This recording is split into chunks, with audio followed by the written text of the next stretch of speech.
everyone, welcome back to Maths Gyan. Today we will discuss about an interesting concept. लेकिन start करने से पहले यदि आप मेरे चैनल पर नए हैं तो मेरे चैनल को सब्सक्राइब कर लीजिए, साथ ही बेल आइकन जरूर दबाएं ताकि सारी नोटिफिकेशन आपको मिलती रहे।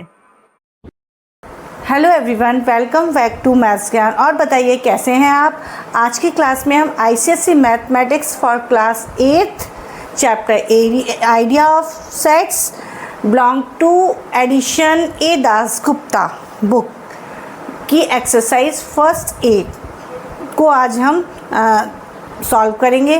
तो इससे पहले अगर आपने मेरे चैनल को सब्सक्राइब नहीं किया है तो मेरे चैनल को सब्सक्राइब जरूर कर लें ताकि सारी नोटिफिकेशन आपको मिलती रहे, क्योंकि ए दास गुप्ता की क्लास 8 की बुक की सारी एक्सरसाइज की सॉल्यूशन में प्रोवाइड कराने वाली हूँ अपने आगे आने वाली क्लासेस में। तो आज की क्लास को हम स्टार्ट करते हैं exercise first A chapter idea of sets. Question number first, which are the following collection are sets. Sets क्या होता है मैंने बताया था। सेट्स होता है, मैं अपनी प्रीवियस क्लासेस में इसका इंट्रोडक्शन वीडियो ऑलरेडी अपलोड कर चुकी हूँ। तो इस एक्सरसाइज के सॉल्यूशन को देखने से पहले आप चाहें तो उस वीडियो को आप देख सकते हैं। तो which are the following collection are sets. Sets क्या होते हैं? सेट्स कलेक्शन होते हैं। किसका कलेक्शन होते हैं? Well defined and distinct object का, विच इज़ वेल डिफाइंड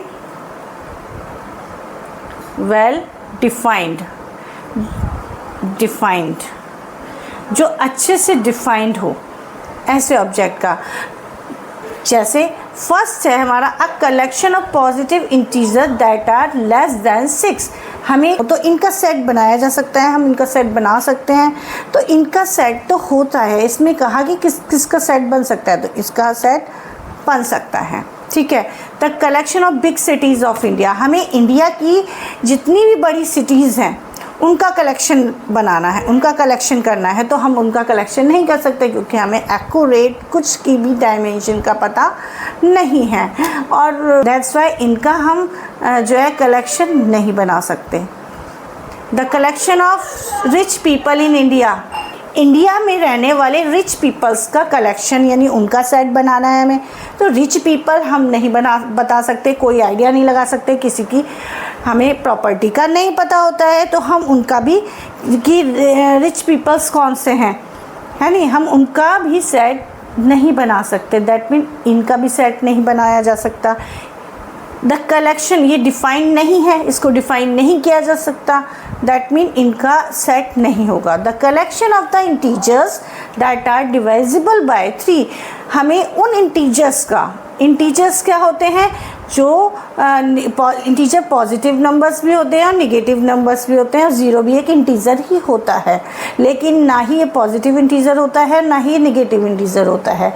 तो जितने भी इंटीजर्स हैं उनका हमें कलेक्शन बनाना है जो 3 से डिवाइजिबल हों, जिनको 3 से डिवाइड किया जा सके, तो इनका हम कलेक्शन बना सकते हैं। ऐसे नंबर हम पता कर सकते हैं 3 से डिविजिबिलिटी चेक करके कि कौन सा नंबर 3 से डिवाइड हो रहा है या नहीं, हम उनको बना सकते हैं, उसका कलेक्शन लिख सकते हैं। दैट मीन इसका सेट बनाया जा सकता है।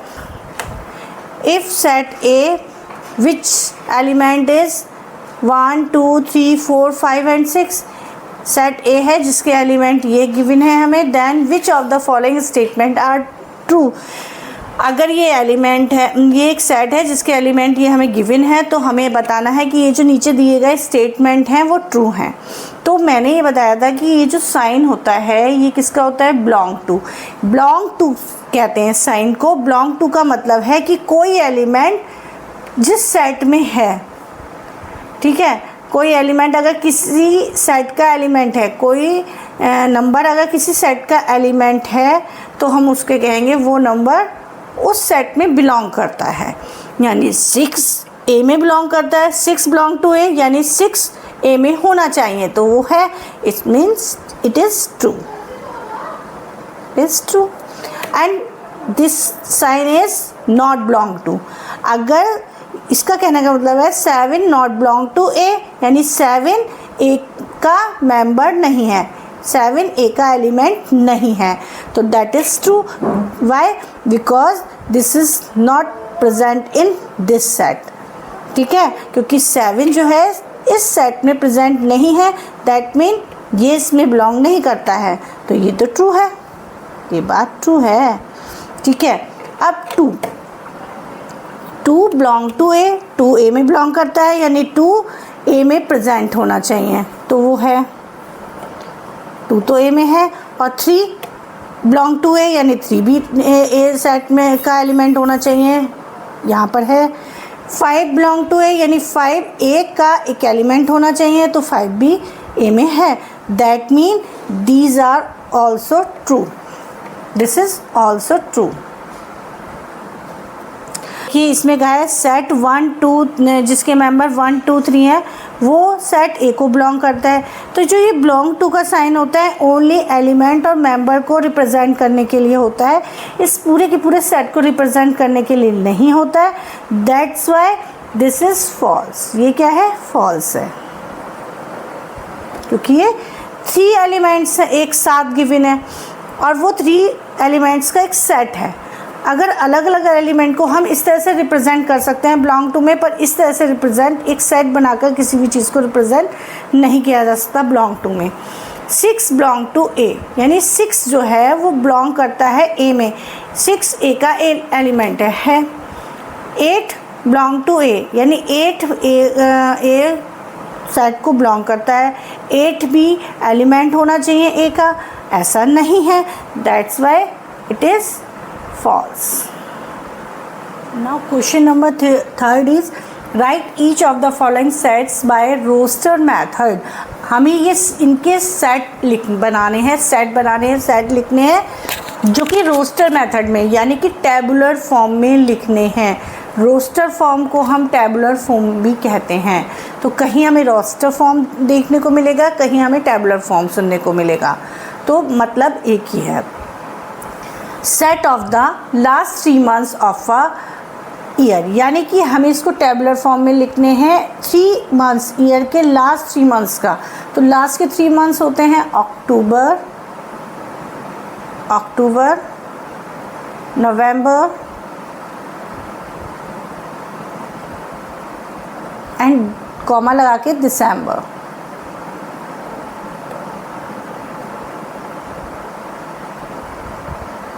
ठीक है, इनको कर्ली ब्रैकेट में लिखते हैं हम सेट को। Second one is the set of angles of triangle A B C. ये ट्रायंगल है एक ए बी सी, ए बी सी, इसके 3 एंगल्स हैं ए बी सी, इनका सेट बनाना है हमें। तो हम इनको नेम, इनके पूरे नेम कैसे देंगे? बी ए सी, एंगल बी ए सी, क्योंकि ए को नाम दे रहे हैं तो ए मिड में आना चाहिए, comma angle B C A, B C A, comma angle B लेना है तो A B C, angle A B C. यहाँ पर हम इनका नेम, जैसे ए को नेम देना है तो बी ए सी भी लिख सकते हैं, सी ए बी भी लिख सकते हैं। ठीक है, बस बात क्या होती है कि जो ए एंगल है जब इनका नेम लिखेंगे तो ए बीच में आना चाहिए, मिड में आना चाहिए। ठीक है, तो ये हमारा सेट बन गया एंगल्स ए बी सी का। अब बनाना है the set of a even integers between 25 and 35, 35 और 25 के बीच के, यानी 25 और 35 को छोड़ के। वैसे भी 25 और 35 दोनों इवन नंबर नहीं है, इवन नंबर वही होते हैं जो 2 से के मल्टीपल हों, 2 से डिवाइड हो जाए, या कह दो कि जिनकी लास्ट डिजिट 2 के टेबल में आती है, जैसे कि 0 2 4 6 8। ठीक है, तो इनका जस्ट कैसे सेट बनेगा? इनका सेट बनाने के लिए देखिए 25 के बाद क्या आता है 26, 26 इज़ अ इवन नंबर क्योंकि लास्ट डिजिट 6 है जो कि 2 के टेबल में आती है। 27 नहीं है, 28 है, 29 नहीं है, 30 है, 30 के पीछे 0 है यानी कि ये इवन नंबर है। 31 नहीं है, 32 है, 32 के बाद 33 नहीं है, 34 है, और 34 के बाद 35 आता है और हमें ये लिखना भी नहीं है, इसके बीच की बिटवीन का मीन्स इनके बीच की 25 और 35 के बीच में जितनी भी इवन इंटीजर्स आते हैं वो हमें राइट करने। Question number 4 is express each of the following sets in set builder form. हमें क्या करना है, हमें ये जो सेट गिवन है इनको सेट बिल्डर फॉर्म यानी इनकी प्रॉपर्टी की फॉर्म में हमें इनको लिखना है।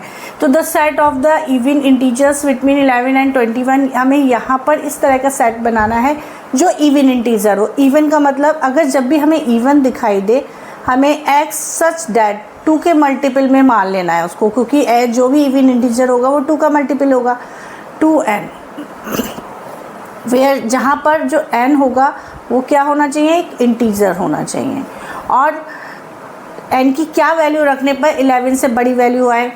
देखिए n की वैल्यू कितनी रखने पर, अगर हम 6 रखें है नहीं, या 6 से बड़ी रखें तो 11 से अबव नंबर आएंगे।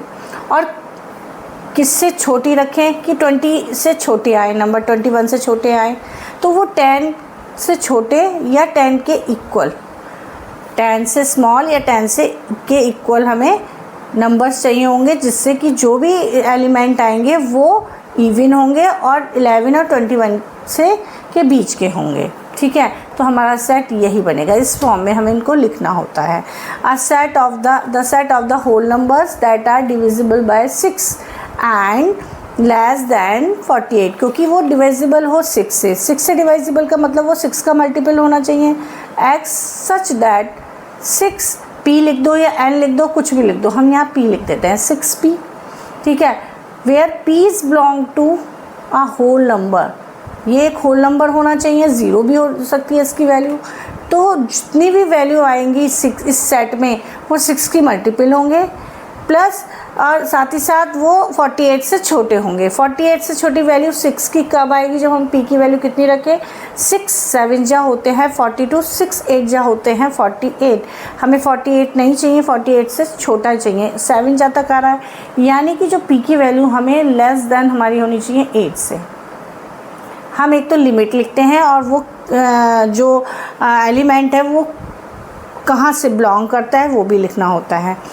The set of the factor of 24, तो कैसे लिखेंगे हम इसको, क्योंकि प्रॉपर्टी की फॉर्म में लिखना है। तो x such that x is factor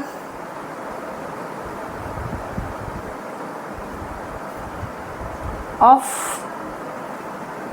24, x जो हो वो क्या हो, 24 के फैक्टर हों, जो 24 को डिवाइड करने वाले नंबर्स होंगे वो इसके एलिमेंट होंगे। तो हम इसको एज इट ऐसे ही लिख देंगे। इतना ही। आई होप आपको आज की क्लास पसंद आई होगी, आपके लिए हेल्पफुल रही होगी। अगर आज की क्लास आपके लिए इन्फॉर्मेटिव रही तो मेरे वीडियो को लाइक शेयर सब्सक्राइब जरूर करें। मिलते हैं अपने नेक्स्ट वीडियो में, तब तक के लिए टेक केयर एंड बाय।